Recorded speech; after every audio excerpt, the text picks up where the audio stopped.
Hi, everyone, and welcome back to the BA Project, the podcast where we talk about the good, the bad, and in this episode, the very much beautiful. In this episode, I'm joined by my co-hosts, Drew and Christina. Hi, guys. And we're going to be talking to the commercial director, Steph, about transferable skills between selling and BA. Hi, Steph. Everyone. Thank you so much for having me. I'm looking forward to this. No worries. Can you share a little bit about your journey in IT sales? Oh, absolutely. I've been, embarrassing to say, in IT sales for probably 25 years, which is way too long. And I, like most people who work in sales, you kind of fall into it. It's never really a career path when you're at university that you think I want to go into sales. So I started off kind of in corporate banking, fell into sales, and I've been there ever since. I was about 25. So I've worked in most of the kind of large systems integrators and global organizations over that journey, but I absolutely love the role. It's very much about dealing with people, interacting with people, understanding their challenges and their problems. So yeah, it's a fantastic place to work, and it's a fantastic place to build up your skills and kind of working on that customer centric approach and how to really improve things for your customers. So everything I do is customer first. From start to finish. That's amazing. You literally could have been talking to us about being a BA there, everything that you said. See, that's why I love you guys. Yeah, you're my close sales team. I don't have a sales team, so I just joined the BA team. You're more than welcome to join the BA team, Steph, if you so wish. Come to the not so dark side, the pink side. I'm not process driven enough. I'm just all fluff. Yeah, I leave that bit hard bit to you guys.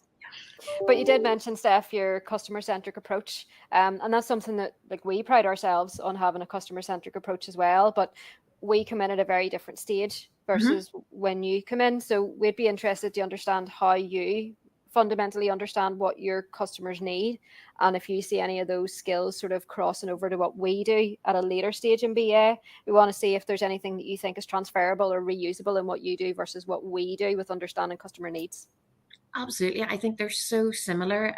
You can draw so many comparisons between the two roles. That's why I think it's a really natural progression from people to move into sales into BA or vice versa.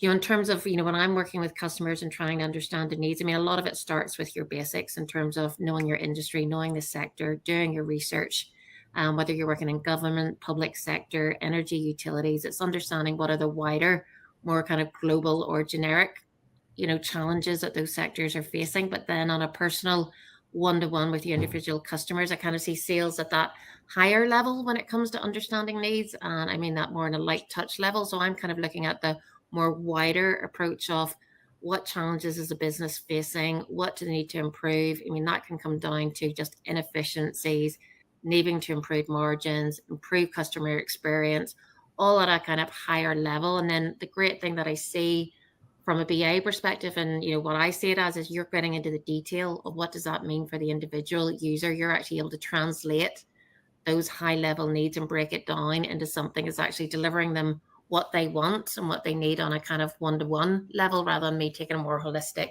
you've got a challenge, we've got a technical solution that could fix it. It's you guys that really bring it to life and make it really pertinent to that organization or those individuals. So I think that's the amazing thing about the skills that you learn. And I think of how we do it are very similar, albeit I don't use the fabulous kind of user stories or mirror boards that I'm very jealous of that you guys use. It's more, but I think the key skill that we both have to have is the active listening.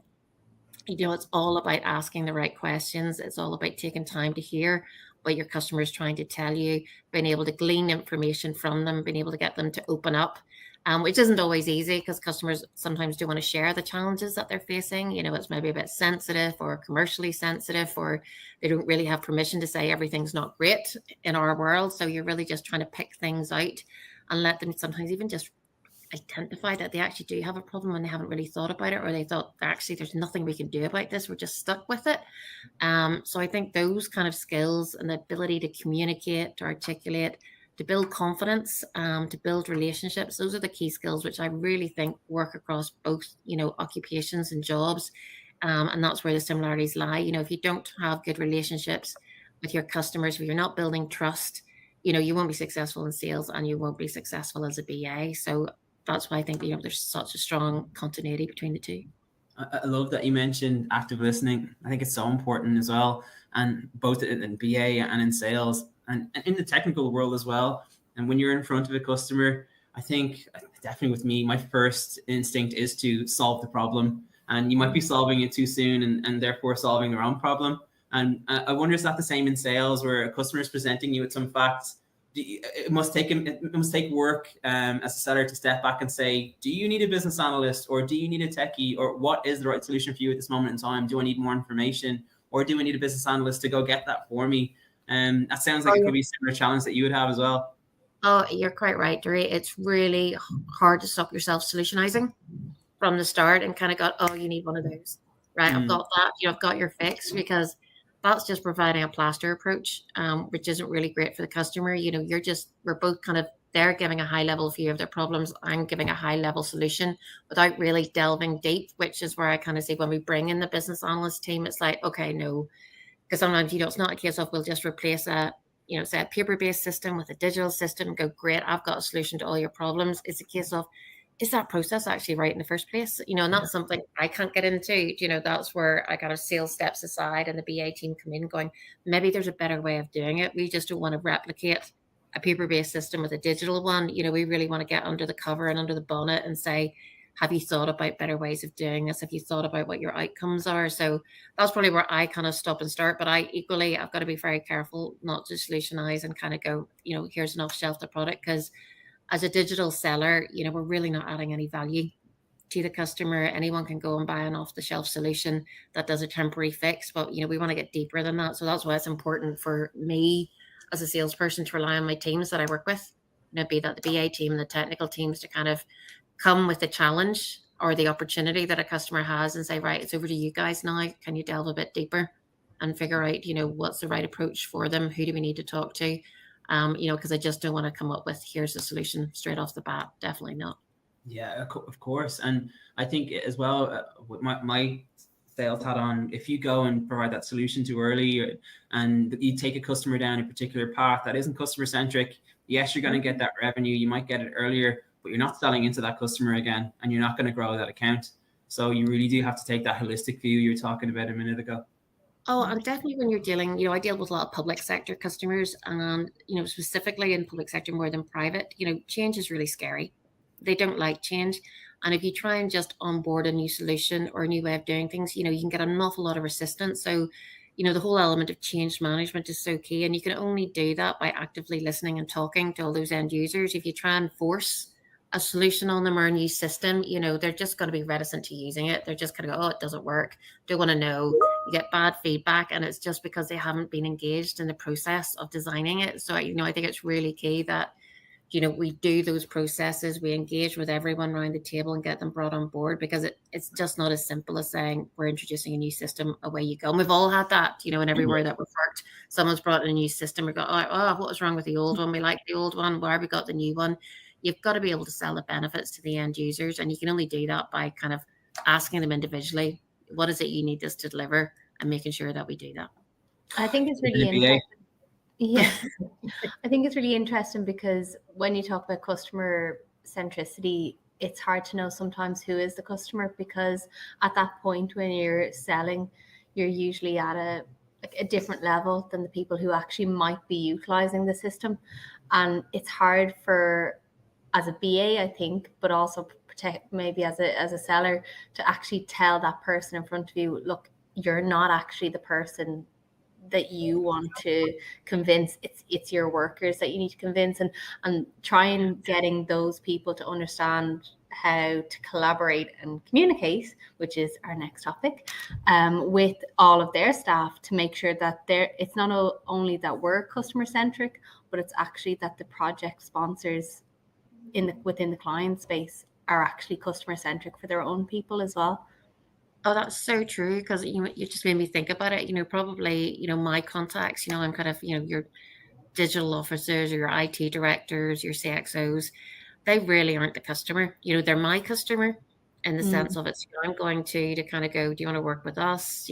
We can work with you, provide the resource, provide the solution, but the actual customer is the end user.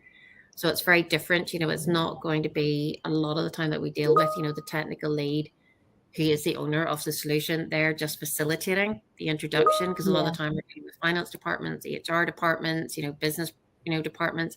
So it's a case of, the actual customer is not who you necessarily think at the start. And probably in that sense, my customer to me, albeit in the one company, is probably, that's where it differs, a different customer for the BA team.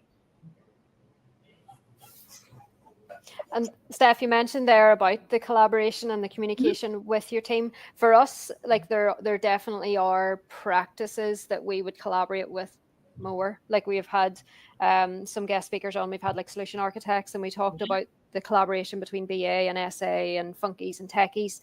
But to me, it's not immediately obvious who you collaborate with, Steph, within the organization. So what types of resources do you sort of rely on, and maybe you rubber duck with? I suppose I can rubber duck with a techie or a funky sitting in the office, but who do you rubber duck with, and who do you rely on to collaborate and, I suppose, translate into wins? Yeah, to be honestly, it's nearly everyone on the team, albeit it's at a lighter touch level. If there's a project manager or the BA, everyone's got a different, I suppose, valuable input to things that I need to know, if that makes sense. Everybody on the team's bringing something different, to me. I don't need to get into the detail of anything, but I need to understand the journey that everyone's on, what they're uncovering, because the way I look at it on the team, we all play a role. And I suppose if we were looking at it, gosh, terrible analogies. If it was a football team, I might be the player coach, or if it was a orchestra, I'm the conductor. In the sense of, I'm just trying to make sure that we're all on the same page, we're all going in the one direction, but we all have our individual stakeholders that we deal with. And I think that's where kind of stakeholder management really comes into play. I'll be kind of maybe liaising more with the kind of head of procurement, IT directors, senior level management within the organization, trying to make sure that they're getting the right feedback that they need from their teams on the ground. But I need to be liaising, with each of the departments, whether it's solutions architects, dev teams, as you say, BAs, to understand what everyone's doing. But no one role is more important. So it's really, really, really key that we play as a team, that we're all on message, that we're all on point, and that we're all sharing information with one another, and that we're all on the one page, and, it's never a disconnect. So that's always easier said than done, because everyone's really busy and get away. So it's really key that we all have open communication. And again, that's a real key thing on the team, that we're all talking to each other, and we're all updating each other, and making sure that we're working as one team. I think for me, like, it's really hard to maintain a touch point with everybody on the team, even from a BA perspective of being a team lead. And there's so much that can change on projects that oftentimes it goes too far, or it goes a little bit beyond you, where you're not really sure what people's new skills are, or what they've kind of newly done on that project. And I'm sure it's the same with you guys of trying to get that team together. It's really hard to have a touch point on everybody's skills, because technology is moving just so fast that I think communication and trying to kind of pull out, like, feelers for, actually, has anybody got experience in this area? Have people kind of worked with this type of industry before? It's not something that you kind of always have in the back of your mind. So I think it's just really important to kind of cast that wide net and get as much input as possible. And I think some people at times kind of only think of a core group, whereas in actual fact, you're probably going to get a better result if you have a lot more people in there offering a bit more experience. Oh, 100%. I sometimes, it's a very kind of common or overused phrase, you don't know what you don't know. And a lot of the time, I just end up having to ask so many questions, especially the people around me, to kind of go, who would be the right fit for this? What do we need skills in here? Because I'm not the person who knows the answer to that. So I'm just always asking the questions, because I know the folks on the team, the folks on the ground do know, and they know what's coming down the line, and they're really in touch with it on the ground, which is fabulous for me, because I'm getting a real insight into the customer. When I'm just having a conversation with an IT director, I'll not get, but when I can talk to the teams on the ground and really understand what's happening, you can kind of see the new opportunities being created, that are coming through the pipeline, and new things that we can do that we need to push. So, again, I think it's another great reason for everyone to come in the office, because you pick up so much just by chatting to people around you, just being able to have those relaxed conversations without nearly a formal agenda or a formal sit down and meeting. It's just, do you know what's happening here? Have you spoken to X recently? Because sometimes I work in an accounts where you could have, like 25 different stakeholders within the customer really easily. And we've got a team working across that, and keeping on top of them would be a full-time job, but that's only one of, like 20 customers I could have. So, I really need the team to have those touch points where I'm just able to pick up with them now and again and kind of go, gosh, is there anything I need to know? So yeah, it's just great to have that. But that's about building the right team that are good at communicating and good at sharing information. So much. And actually, Steph, you were talking there about the potential to have even 25 different stakeholders in an account. And something I think that's definitely been a success in organizations I've been in is when you have some aspect of delivery-led selling where you're using your consultant base to drive those opportunities. And I think often there's a misconception when you talk about delivery-led selling that consultant needs to be somebody like you who's an accomplished professional seller.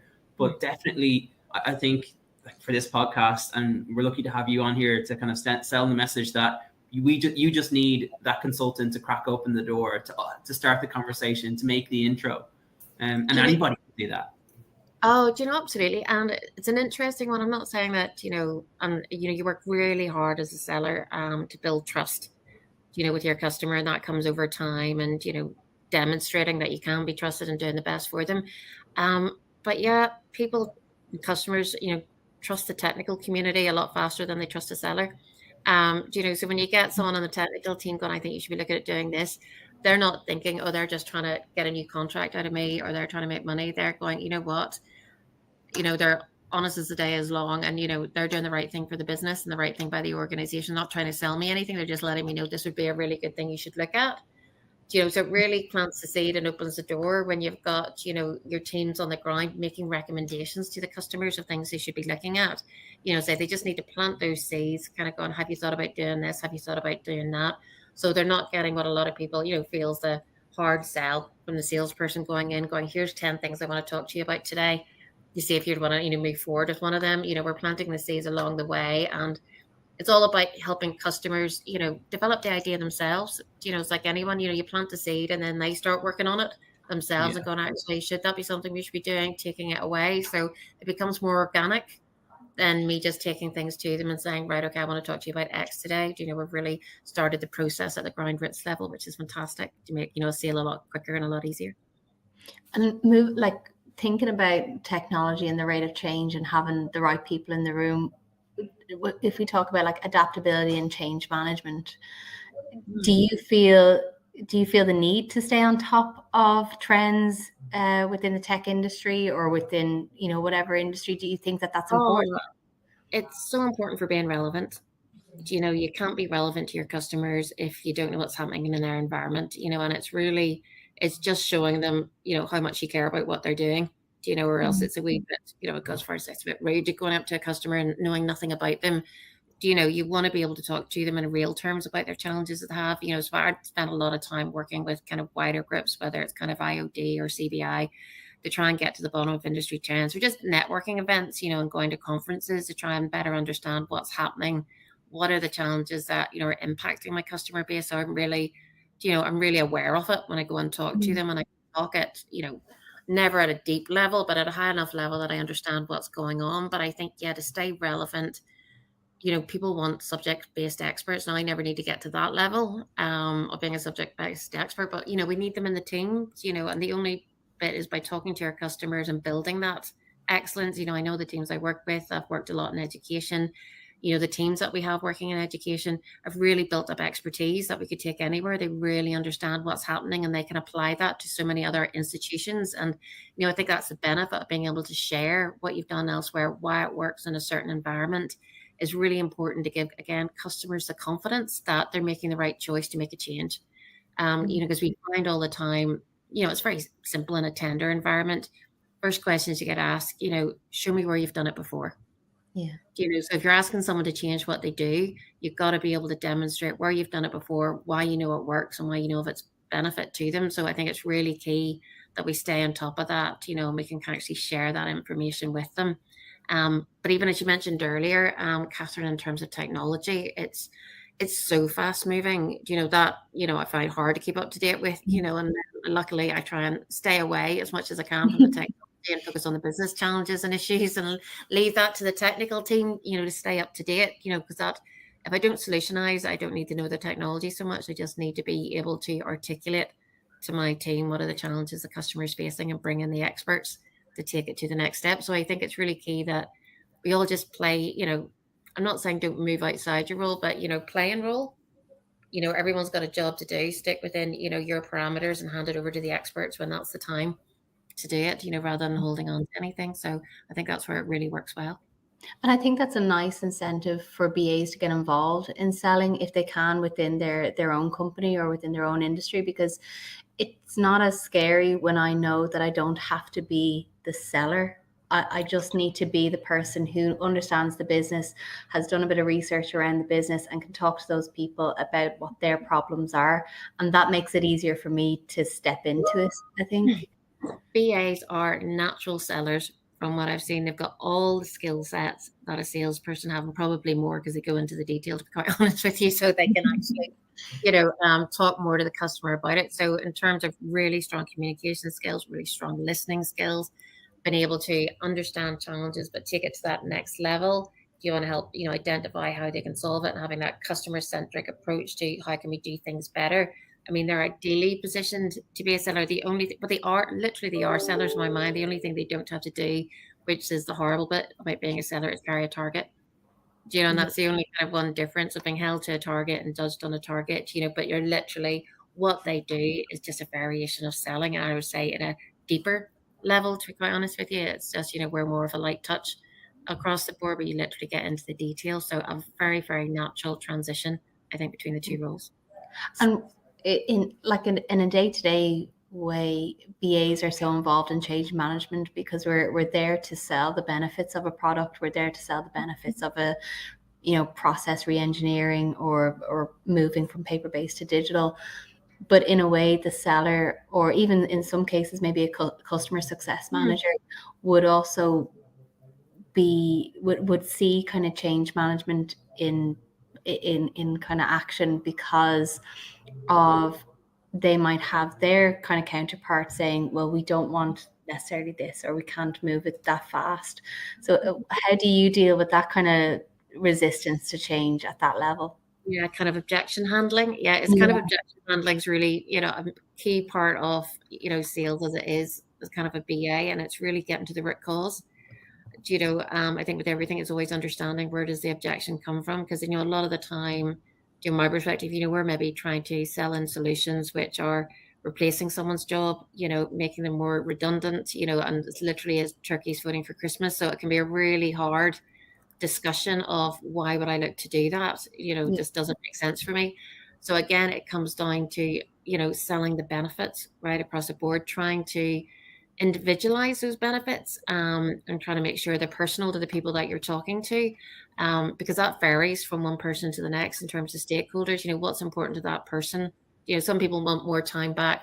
Other people maybe want to, carry on more career aspirations, skill up, do something else. So it's really trying to understand the individual so you can help them feel comfortable, with what solution you're bringing on board. But I think that's a really key attribute that BAs have, is the ability to talk to people at all different levels in a language that they can understand, because it's not always technical people. It's not always, user facing. It's a whole range of people at different levels, which you've got to be able to make relationships with and actually translate what we're trying to do in terms that they understand and that they can take on board.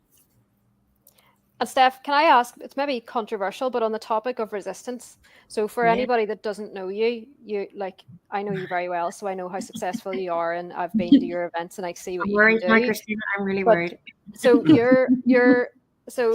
selling roles, male-dominated industry, IT, male-dominated industry, and you're not a techie either. No. So to the untrained eye and somebody who was thinking of going into IT sales as a woman, as a non-techie in a dominated industry, how do you cope with that, Steph? Are you met with resistance? Are you treated any differently to your male counterparts? How do you manage that? Probably never by the customer, but you can internally and by your kind of peers and other organizations that can be seen as an old boys club. 100%. They can try and exclude you. But you know what? I literally, from a customer perspective, it's just, women bring so many strengths to the table. We probably are, it's going to be controversial again, to say better listeners, all around. We're less aggressive. It doesn't mean we're less determined. He doesn't have to respond to that. He's scared right now. different ways of approaching scenarios, and I think we can often get better results from customers without having to take a hard hat approach to things, and kind of end up having those head-to-head battles to get things done. I always kind of, I prefer to use honey than vinegar. And I think that's more women's style. We can get things done in a different way, quicker and smoother without having to have any confrontation. So I've never personally felt intimidated by being a female. I probably always just ignored it. That there's more men in the room, and literally there always are, and that's been the case since I've been young. But I think the doors are opening more now, and I kind of see, again, because of roles like BAs coming on board, which maybe weren't there in my day when I started 25 years ago. It maybe wasn't such a wide, big industry, but you can see it's such more women coming through that area again, and then the transition into sales is an awful lot easier, because selling isn't what people think it is a lot of the time. If you can kind of go your old yellow pages, sorry, that won't even exist for young people. Sorry, I didn't know you yelled at them. What's that, Steph? Kind of going, but people just try to push a product on you was kind of the old proposition of what sellers do. They just kind of harass you until you buy something, and it's very different from that these days. It's very much solution-based selling. And that's why I think when you've got these fabulous young women coming through the ranks, really getting skilled up, in other journeys. And there's probably quite a variety of careers you can do. I think even anyone who works in a training environment, again, great presenters, great communicators, these are the kind of key skills that you need. And as long as you're skilled up, you're willing to learn. And, 100%, I think you can get there. But no, you're not wrong, Christina. I mean, it's still male dominated, but we're slowly but surely taking over. And when we think of IT, we think of the people, I used to think of a load of boys sitting in hoodies that maybe need a wee wash or something. But like you definitely get to bring the glamour, Steph. Like you're always describing Drew. I know. Well, I didn't want to call it out, but here we are. Hold on. He's not wearing a hoodie today, though. I may look scruffy, but I've got beard cream, beard balm. I've got a sea salt wash in. So don't let this fool you. You're looking fabulous, Drew. You're looking fabulous. You've made an effort. Sea salt wash, okay? We all need to get on it. But Steph, you very much still get to bring across your feminine energy and your personality and get to dress up and things. Because I used to think that coming from manufacturing, nobody dressed up. And I was like, God, I'm moving into IT and I don't get to wear a dress and be glamorous in IT either. But like you very much bring the vibes and the glamour. I think it's just important to be yourself. And I know I learned that from all my fabulous young team in the office, be your authentic self. And I've probably only learned that as much in my later years, that it's good to be true to yourself at all times. And I'm sure I've gone on, building sites with customers in the past with my high heels and a hard hat. It's literally, I should be rocking up in boots and they have to make me change for health and safety, but, I'll try and get away with it where I can. And it's probably, there is a perception, as you say, still a very strong perception that if someone asks, what do I do? And I say IT, and then I go, oh, do I want to say IT or do I want to say sales? Because IT's got a bit of an image around it. Kind of being your hooded, kind of bearded bloke sitting in the corner. But I think that's all changing. It's vibrant, it's dynamic, and, wear what makes you happy. Do what makes you happy. I think we need to stop judging people, on their appearance all around. And I think, we're looking under the cover better these days. We were, for many a year, it was just, men in grey suits. And even when I started my career, there was places that didn't actually like the girls wearing, actually that was in corporate banking, wearing kind of trouser suits. They wanted us in skirt suits, and it was kind of like, are you kidding me? So obviously we all wore trouser suits religiously. But, there's just sometimes people try and put you in a box of what you should be. And I think just be authentic. I know. I'm sorry. Sorry, we could make a whole podcast about, I think, women in IT industry or industries that are kind of male dominated. But I remember one of the first contracts that I had when I came home from Australia actually had written in the contract that I had to wear high heels. No, it wasn't enforced, but it was hilarious to even see something like that. And that's like, it's just crazy. So I think we have moved away so much in recent times, thank God.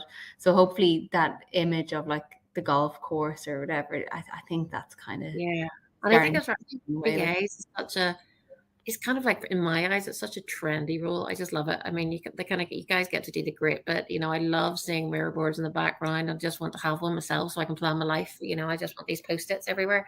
It's just fabulous, and it just looks so much fun. And I wish I knew about it. I'm not sure it was about when I was at university, but I just think, gosh, what a great career, and it's maybe the different thing from being a kind of business analyst to a salesperson. There's just a far better career path. Structured career path. In sales, you can very easily stop and go nowhere, and end up in the kind of same job doing it 25 years without progressing, because there's not natural progressions often.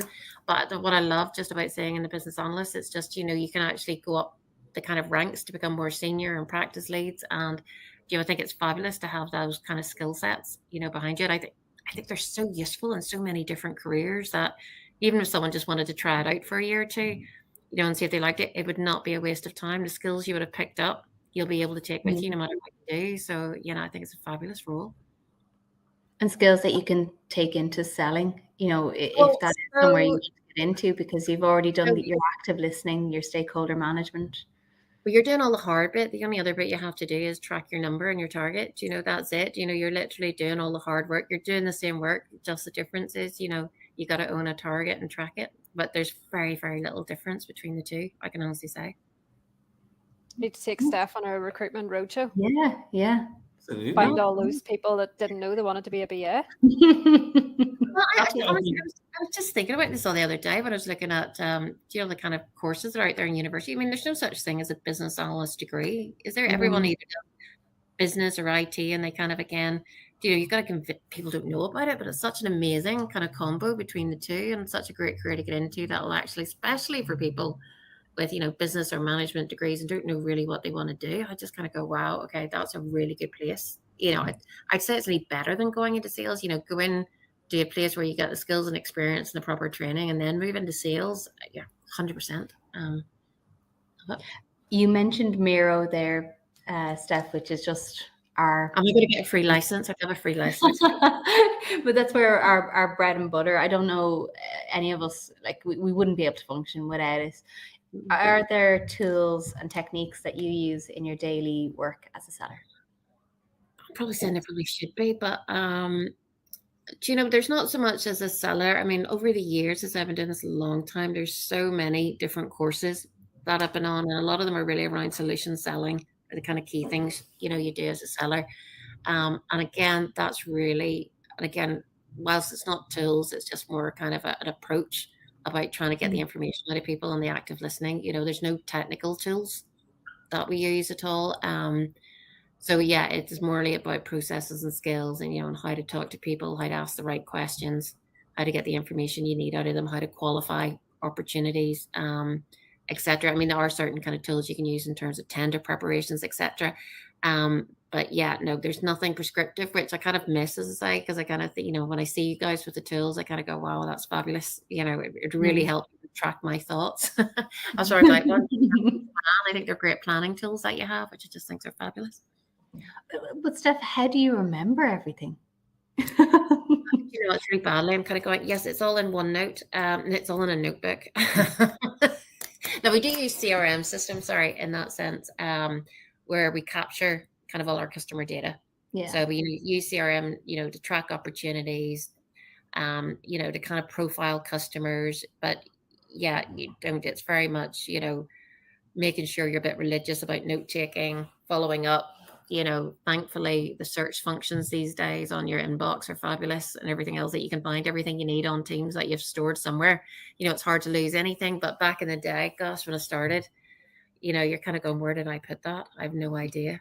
My filing system was not so great. I could do with help on that. Actually, my filing system is really poor. That would probably be really helpful. But yeah, no, it's more lax. I kind of say we're not as process driven in sales. I think that's, again, one of the big differences where I think BAs bring so much more to the table. Salespeople are probably very well known for not being detailed people. And we're known work at a big picture, where our BAs are a lot more organized and structured. And that's why I think, if you had an organized and structured salesperson, you'd be on fire. Yeah. But it's a good, I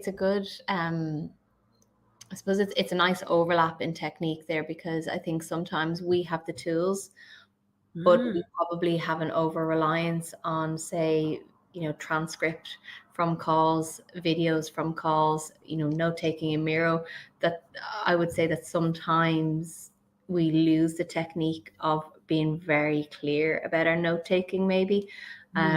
So I think sometimes you can have as many tools as possible, but you kind of always have to go back to that basic point of saying, active listening, take down everything, and have a shorthand. Information. Sometimes it's just a case of, you've got to send your notes back to the customer and going, have I captured everything?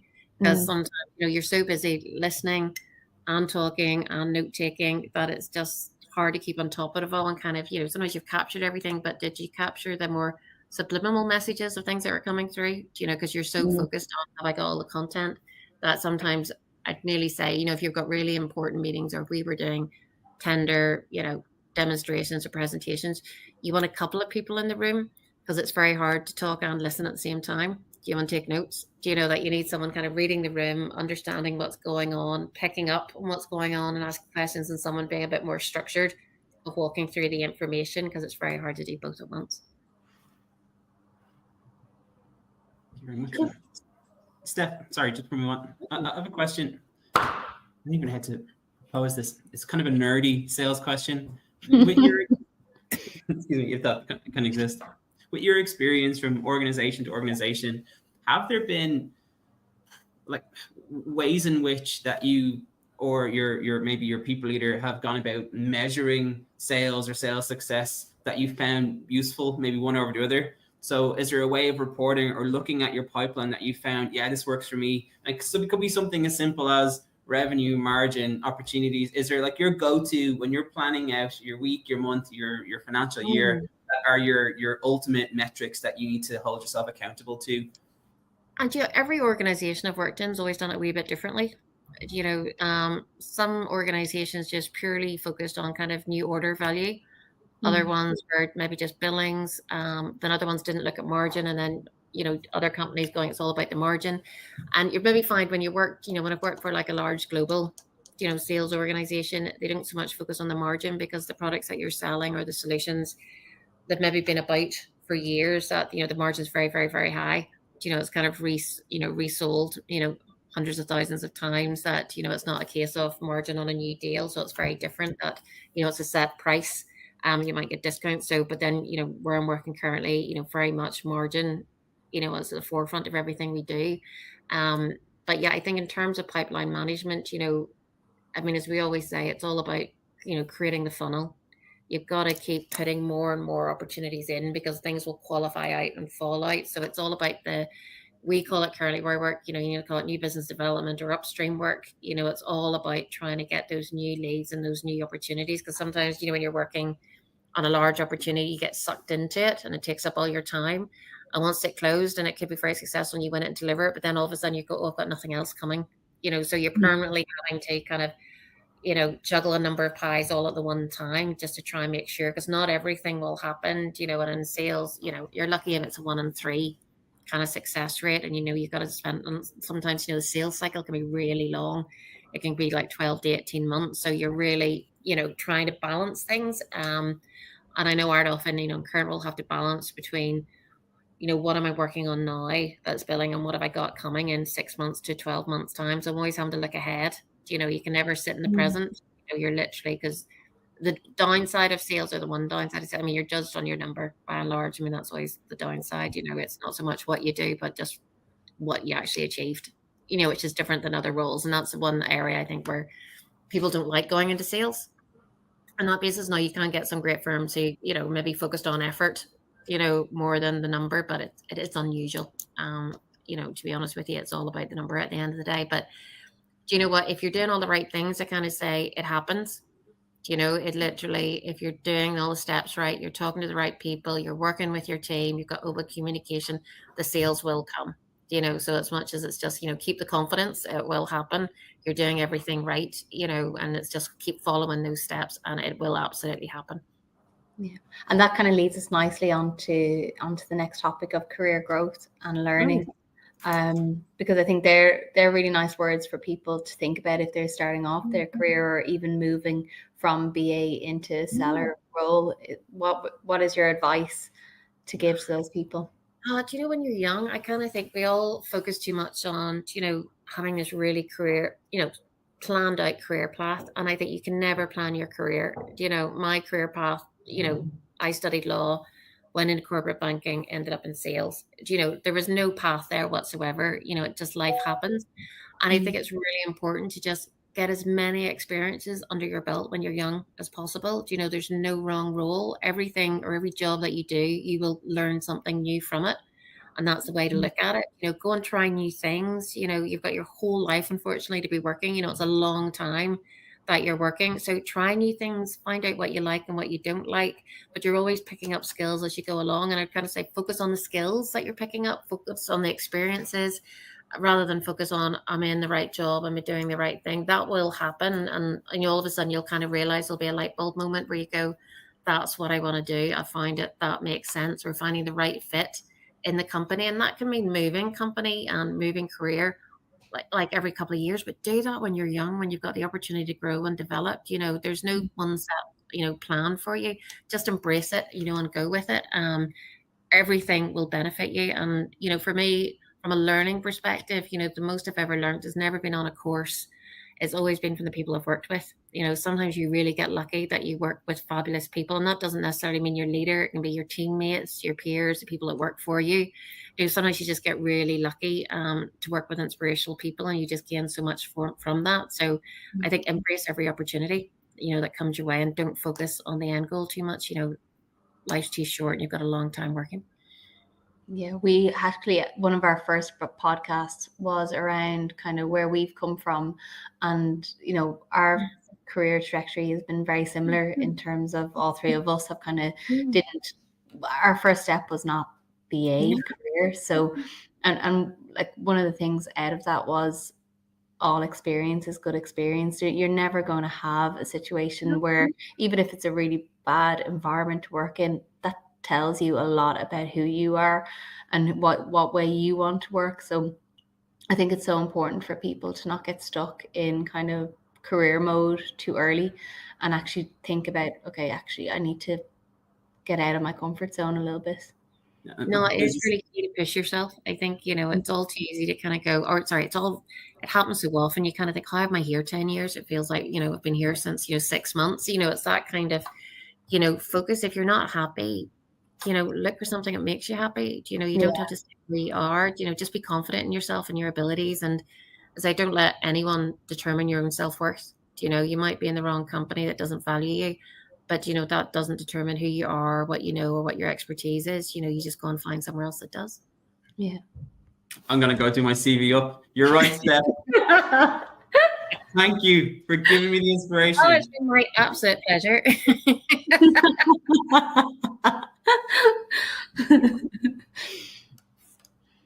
Is there anything from Christina or Drew? Any other questions or? No, I think it's I just find it really interesting to hear all of that from Steph, because this was, I started in sales way back when at the start of my career, so I've kind of went the other way. I thought I wanted to work in sales when I was quite young, like early 20s. I worked in a sort of target-based sales role, and I needed to get the heck out of Dodge. I hated it, did not enjoy it at all. So, but when Steph says about pushing yourself out of your comfort zone, like moving into IT was out of my comfort zone for me. And I think other people watching this that like wanted to get into IT sales like Steph, hopefully they can feel inspired to do it. As a non-techie as Steph is, it's still a leap that you can absolutely make. And as Steph's mentioned as well, it is a nice transition. If you are a BA wanting to get into sales or vice versa, there's lots and lots of transferable skills, and it's just about taking the plunge, but you don't have to know it all before you start. I think that's one of the key messages here, that nobody's an expert before they start, and nobody's an expert at the end either. None of us, are the full shilling. That's not maybe not the right term I'm going for here, but we also not are the finished product. It is true, but not the finished product. So no, I think it's just very inspiring words, Steph. Like it's letting it all Thank you. sink in. I'm actually putting myself to shame now where I'm thinking after 25 years, you think it should be a wee bit technical, but I'm totally not. I've got a technical bone in my But you don't body. need to be, because like you said, you're good at collaborating with No, the I'm people kind of around going to you. work. So Not even worried about being technical. 25 years later, nobody's caught me out, so it's all good. Yeah. as long as you know how to ask the question, it's like being able to use Google. Why would you remember Yeah. everything when you just know how to ask the question properly? Oh, yeah. So There's that's somebody like a lot you more said. talented and experienced at the technical bit than me. I don't need to pretend to be that. I just know who I need to bring into the meeting with me. That's all I need. Fake it till you make it, Steph. 100% still doing it. Yeah. Absolutely. That's my catchphrase. That's across all aspects of my life, 100%. Dress for the role and fake it till you make it. Yeah, that's. Yeah. And all experience is good experience, which I think is now going to be 100%. the new tagline for the podcast. Wonderful. Well, thank you, Steph, for joining us. That was so insightful, and as Christina said, unbelievably inspirational. Thank you so much for telling us about your experience and your career to date. So yeah, it's amazing. Oh, my pleasure, guys. Enjoy the rest of your evening. Thank you. So that's us. Thanks for joining us, and we hope you found it useful. Please comment below and tell us what you think. Have you had the same experience as Steph? Tell us that you find Steph inspirational, which I'm sure you do. And if you want to get in touch with us, or if you want to write for the BA Project, you'll find us at thebaproject.ie or .com, or simply the BA Project across all social media. Thank you. Bye-bye. Thanks, guys. Thanks. I have to.